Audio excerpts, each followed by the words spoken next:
All right. Hello, hello, everyone. How are you doing?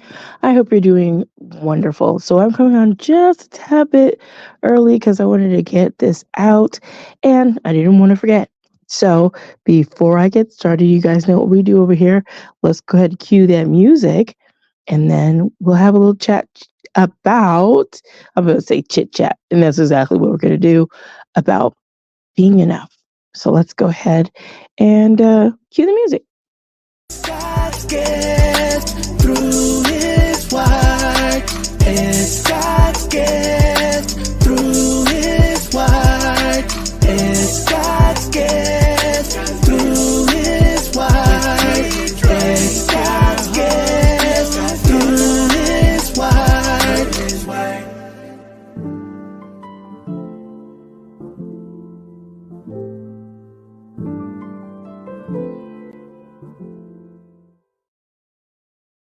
All right.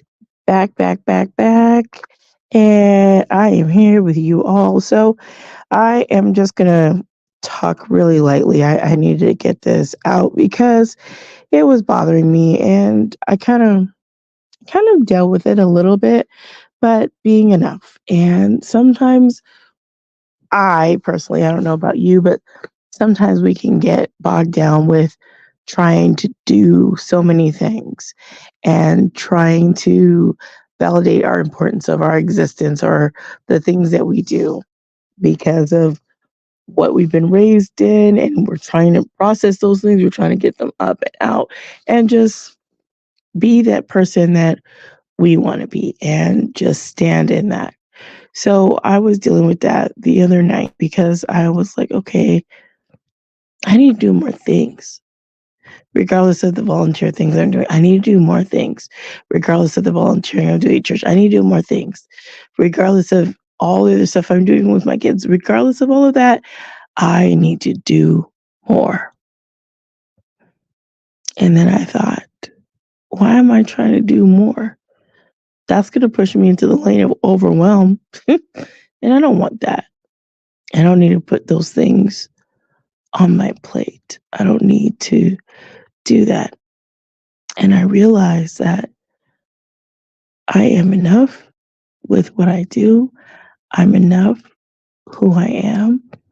And if someone doesn't want to deal with me on any level, any front of those things that I've mentioned, then that's okay. They are not to be in my life. And even just thinking about conversations with certain family members I talk to, it's like I can't really have a real conversation with them because it's very surface level and it's just like I wonder if there's a different agenda or why sometimes they say the things they say and it seems like they're oblivious to certain stuff. But that's something that I know I will soon be able to get over and it not bother me at all. I I thought, well, this is me and I'm not just trying to unload, but sometimes the the stigma, the stereotypes, the narratives stated by society says single moms are this, single moms are that, stigma of single moms. And some of these situations that some single moms, and not all, are not even there doing at all. And it's unfortunate because then you fall into that, well, if you would have chosen better, you wouldn't be in this situation. Just a whole bunch of stuff. It's like you can't predict the future. You want to pick well, you do your best to pick well. And sometimes you don't. And it doesn't work out. And you're just like, man, this wasn't in my forecast. I wasn't dreaming about waking up. It's like one day I'm going to wake up and I can't wait to be a single mother. And for anybody that says it's easy to do, I beg to differ. I really do. But I realized today I was talking to my therapist and just like, yeah, those are those things that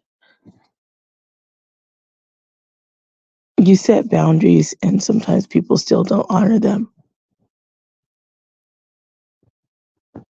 They still don't understand and they still just run all over you. It's just like, man, do I have to sever the relationship? Because it's just like things, old ways of being, old habits being. It's just like, I don't have to, and none of us have to have certain people in our lives. You know, it's a privilege and an honor for people to be in your life, but they don't have to, and you don't have to. But I want to just preface this by saying just a little bit, because this is probably not going to be a long one tonight, because I really want to kind of deep dive with this with Pastor Jay, and we'll probably have some time to talk about being enough a little bit more. But when I was thinking about where this came from, it stemmed from back in my childhood. hmm it wouldn't matter what I did. It was just never enough. And as I got older, it wouldn't matter what accolades, what special certificates, it wouldn't matter. That stuff didn't matter because it wasn't enough. And now I'm deciding for myself to make changes and not try to say I'm doing this to prove anything to anybody. But I had a moment where that kind of thinking was like an old paradigm coming to me. And I just like, I don't need to be tapping into that. It doesn't serve me well. It's nothing that I need to be tapping into. And we can get we can get very hmm, used to a way of being. And it takes effort and intentionality to do something different.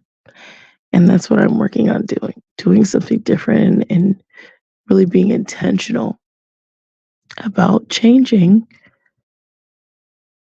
my thought patterns about things I've been through. I mean, it's not easy. Let me just say that it's not easy.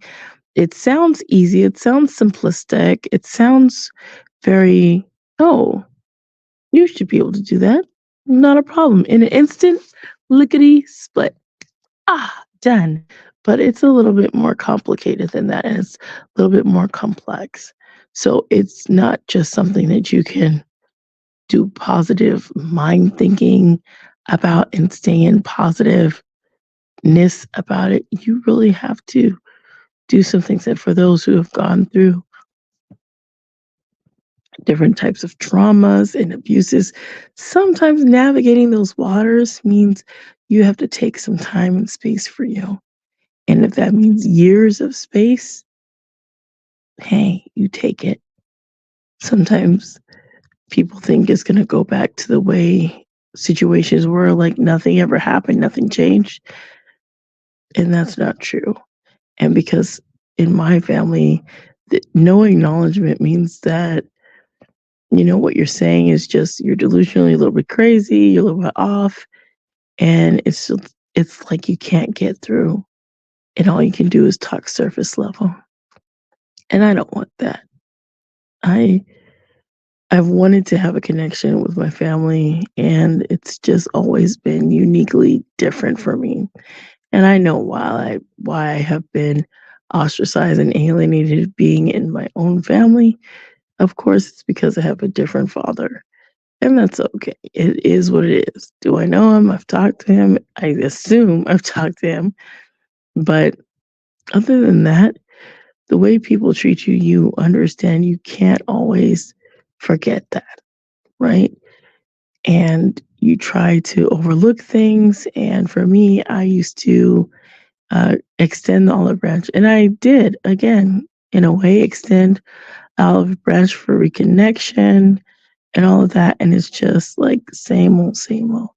So I have to think if it really is worth to keep in contact And if all of this is really what I want, and sometimes I'm used to saying, well, whatever you want, and I have to be very mindful about it.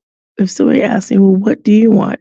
So whatever you want, it's fine. No, they ask me what I want, and I have to start thinking what I want and not just, oh, if that's okay with you, it's okay with me. And but what do you think? Oh, whatever you think. It's almost like coming to America. Well, what do you like? Whatever you like. No, I know what I like, but what do you like? Whatever you like.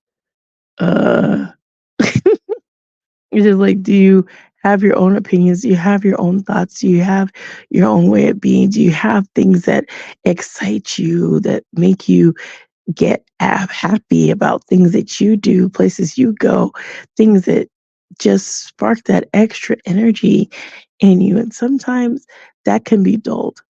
And I'm taking time to just rediscover me, rediscover T. Drake, rediscover who I am in the midst of all of the foolishness. That's what I'm working on doing.